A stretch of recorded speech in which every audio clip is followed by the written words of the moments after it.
ดีใจป่ะบ้านนี้ฮะดีใจป่ะดีใจเลยตะกี้เราให้ไปแบ่งเนาะไปแบ่งของเก่าก็ได้ป่ะไปแบ่งของเก่าก็ได้สบายดี FC ทุกคนยินดีต้อนรับเข้าสู่2เมตตี้สะพายบ้านสวนเด้อจ้าวันนี้เฮากับสีมาสีเอิญว่าเซอร์ไพรส์บ่เนาะก็บ่แม่นเนาะทุกคนเนาะเฮาสีเข้าเมื่อบ้านเนาะเพราะว่าเฮาได้ซื้ออันโทรทัศน์ให้พ่อแต่ว่าสิ่งที่เฮาซื้อนี่นะเฮาตั้งใจไว้แต่มันบ่คือเฮาตั้งใจเนาะทุกคนเนาะเฮาวางแผนว่าเฮาสิซื้อโทรทัศน์ให้พ่อเนาะทุกคนเนาะและเฮายังบ่มีเวลา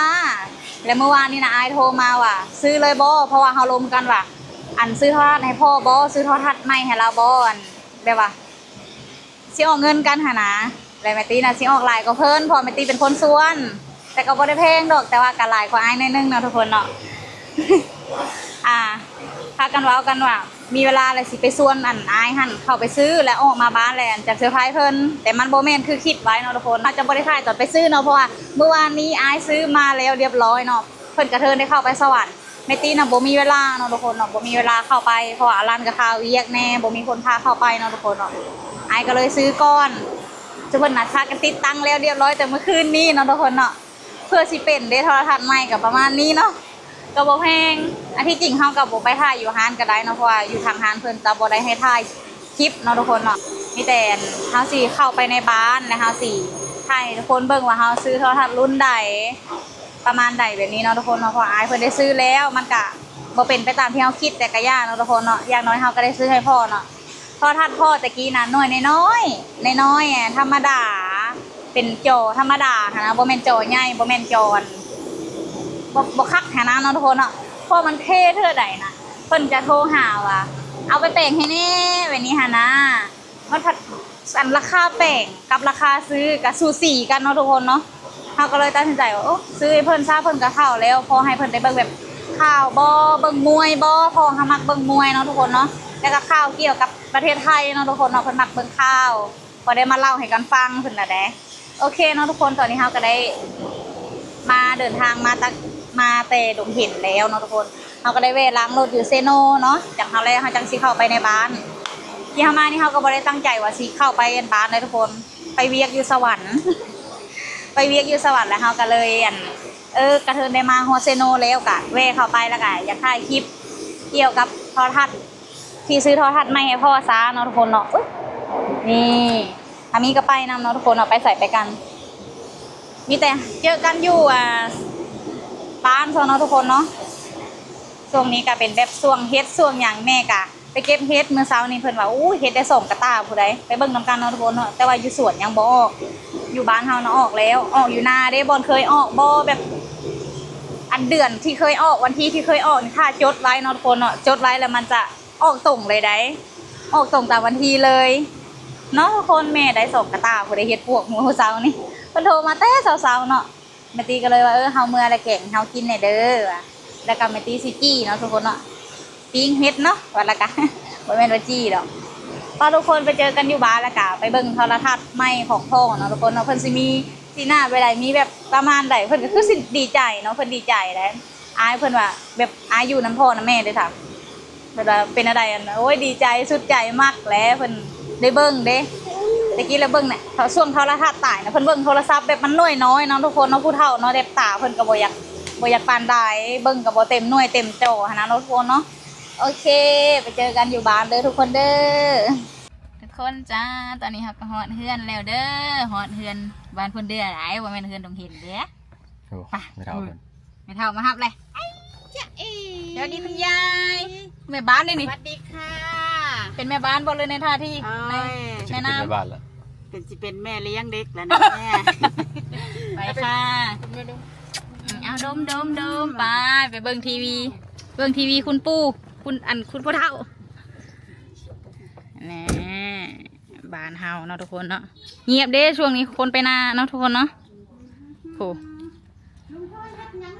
ต้องสิล้างเอาไปวางแผนกันเลยเนาะซื้อบอกแล้วว่าพอซื้อก่อนเลย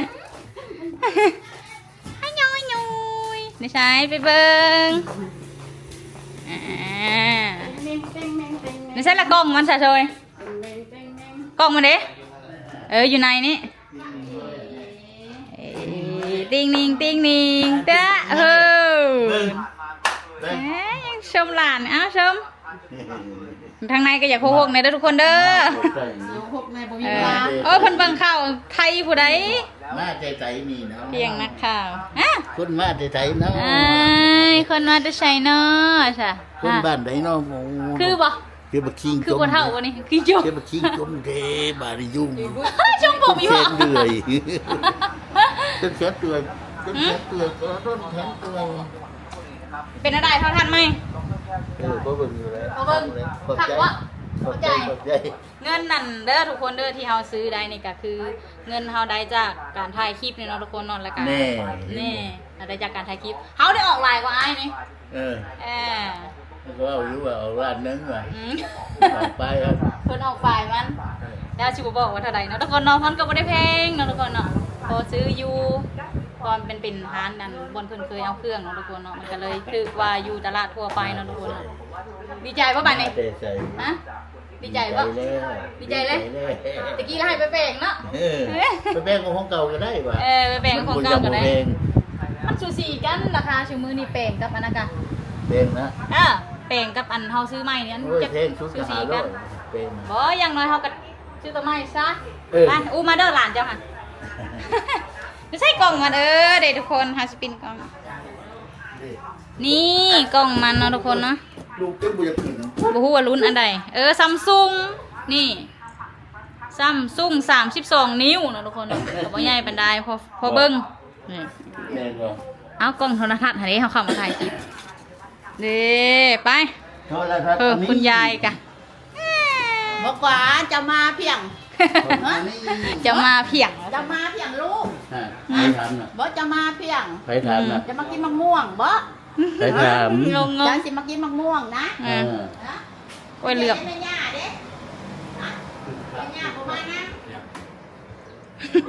ขอชื่อเท่าทันหน่อยเจ้าโอ้ถึงรางวัลเลยถึงรางวัลยังสลากเลยสลากรางวัลที่1บ่กระตังอยู่ในเฮือนให้ได้สับบ่เห็นสมาร์ทผู้ใดนี่นะสมาร์ททีวีผู้ใดบ่มีจานดาวเทียมจะกระเบิง YouTube บ่ฮู้จักดอกทุกคนบ่รู้จัก YouTube ดอกจะได้กันจะด้วยจะได้จักได้อันนี้เลยบ่ไล่ว่าให้เจ้าอันหาให้ขายต่อให้ยายด้วนเนี่ยอ้ายสิบ่เลยเดี๋ยวสิเอาสิให้ไอ้โซยไปเอาให้เปิดหูบอนไปเอาจะได้กับเปิดห้างตัวหักนี่ประโกงโบกว่าสมพงษ์เราสมพงษ์เทลี่ดินี่เลยยึงขัดบ่จะได้เบิ่งไงสุดใจแล้วคนนั้นนะไม่เสียเดียวนี่ฮะเอาอยู่ในเดี๋ยวไปเบิ่งก่อนสีมันปรับได้เนาะคักแล้ววันนี้ฉันชิเบิ่งเนาะแต่หอยเบิ่งมืดไปดึงหาหัวว่าไปดึงเอาอีเลยมันซื้อโอ้ยหนังบางหนังอ่อนเห็ดหัวตะก้าเนี่ยแล้วใส่เห็ดอีเมะนะว่า1เลยเอาไปได้จงให้เฮาปิ้งบ่นี่ก็หาน้ำปั้นเฮาโอ้ใส่ไข่มุกอีกใส่อีเมะแม่อันนี้ก็ข้างหลังนี่ก็เป็นร้านโทรศัพท์เนาะทุกคนเนาะแต่งโทรศัพท์ร้านที่อารันมาเฮ็ดให้ตอนนั้นเนาะทุกคนเนาะนี่ทางหน้าก็เป็นร้านน้ำปั้นที่เฮาเคยขายนี่อันนี้ไผ่กำลังขายอะโวคาโดสุกเบิดเลยบ่นี่ถ้าใช่ได้สิปันทานสุกเลยได้นี่สุกเบิดเลยบอกว่าเอามาเก็บแก่นมานี่เพื่อได้บ่มมันปั่นบ่ทันเด้เดี๋ยวจะพักคลิปไปก่อนนะทุกคนเนาะนี่ทุกคนเฮ็ดคุณแม่ไปเก็บมาที่นานะคะโอ้ย1หากันแล้วเฮา1เอาเนาะทุกคนเนาะนี่แล้วก็โรยเกลือบ่มีแกงอีกมีแต่เฮ็ดเมื่อคืนก็กินเฮ็ดนี่อันนี้ก็เป็นเฮ็ดที่เพิ่นล้างไว้เตรียมแกงนะทุกคนเนาะอันนี้เป็นให้เฮาปิ้งมานี่ดูบักใหญ่ทุกคนโอ้ยเพิ่นเห็นดอกนี่เพิ่นคือสิว่าม่วนบ่แม่บ่มีเฮาไปเก็บเลยปีนี้คนมาประทานก็ว่านั่งยังเซ้ยยันคนมาเก็บนั่ง บ่มีหยังติ ตู้ซักผ้าชาวซินอย่า บ่ มา ไป เก็บ ตู้ น้ำ ซักผ้าให้ร้านได้ โหปานว่าสร้างได้อันนี้ก็ได้อันนั้นมาแล้วมีแต่แนวเพ อ้าวยันว่ามันบ่มูนนะเด้ ทำอีเมสิแกงให้เฮากินเนาะทุกคนเนาะอันนี้เฮาสิปิ้งเด้อว่าหั่นแหละเฮาสิทาเกลือซื่อๆเนาะไม่ตาใส่ทั้งรสดีเพิ่นฮะทุกคนเฮาสิพักคลิปไปก่อนเฮาสิกินข้าวซะก่อนเฮาจังมื้อนี่กินแกงเฮ็ด1เฮ็ดแล้วก็ปิ้งเฮ็ดน่ะครบสุดนี่ทุกคนได้กินแล้วปิ้งเฮ็ดแกงเฮ็ดฝีมืออีแม่แล้วก็1เฮ็ดจ้านี่โอ้บริการอามิน่าพี่จักสบายดีอีกมาแต่ละคนไปจื้อแน่นี่ฮะอันนี้ก็ห้องพัดอันนี้ก็หลานค่ะนอนคนเดิมสบายดีไหม สบายดี เกือบ งามมาลี่นี่สาวนิโกเบิ่งดูดำไผ่จื้อว่าเคยถ่ายอลิตาเคยถ่ายคลิปนี่คนถ่าแต่คุณแม่เนาะถ่าชุบเพิ่นไข่นั้นสองพ่อเมียเพิ่นกะกินแล้วนอนคนน้องเพิ่นกินก่อนยังไข่น้ำปั้นอยู่เจ้าไปนี่ละงามเจ้าเหลี่ยมนี่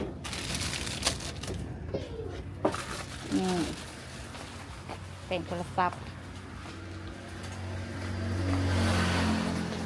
จังหน่วยแล้วมั้ยนี่บอกกินที่ข้าวสอง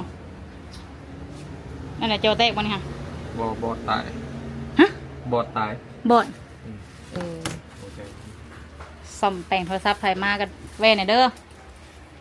แปลงทุกรุ่น ขายน้ำฮะ อาการ ทุกรุ่นทุกอาการ นอกกระตายกระแปลงได้ นอกนอกแล้วเขาจังมาแปลงเว้ย ซอดกระแปลงได้ไหม บริการไปว่าแปลงตัวนี้แล้วเฮ็ดตัวหนึ่งเพวะ เองค่อยๆเป็นได้ไหม ฝากหาหน่อยเด้อทุกคนเลยหาหน้อยๆแต่กระครบเนาะ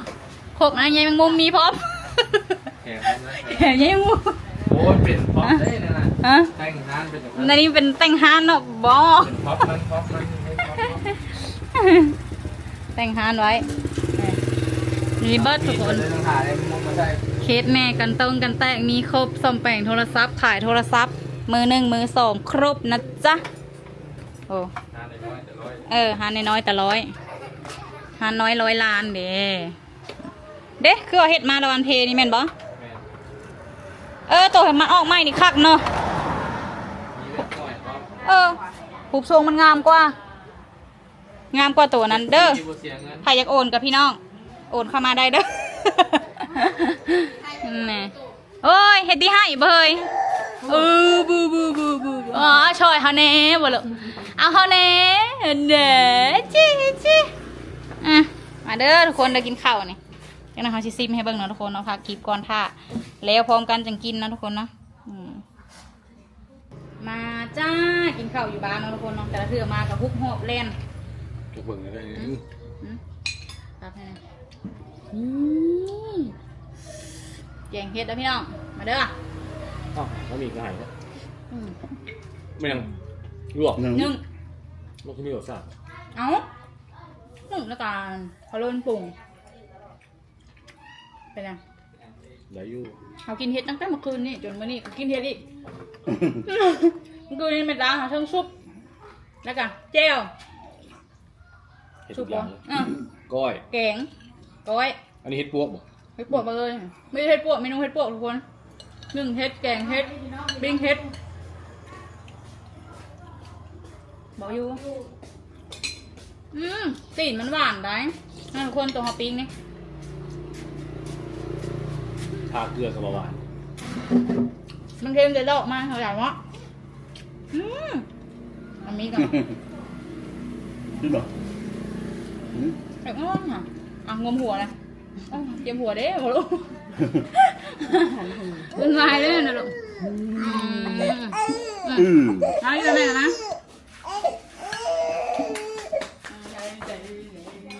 กินข้าวเด็ก มาหมุนมันด้วยนะไปหนึ่ง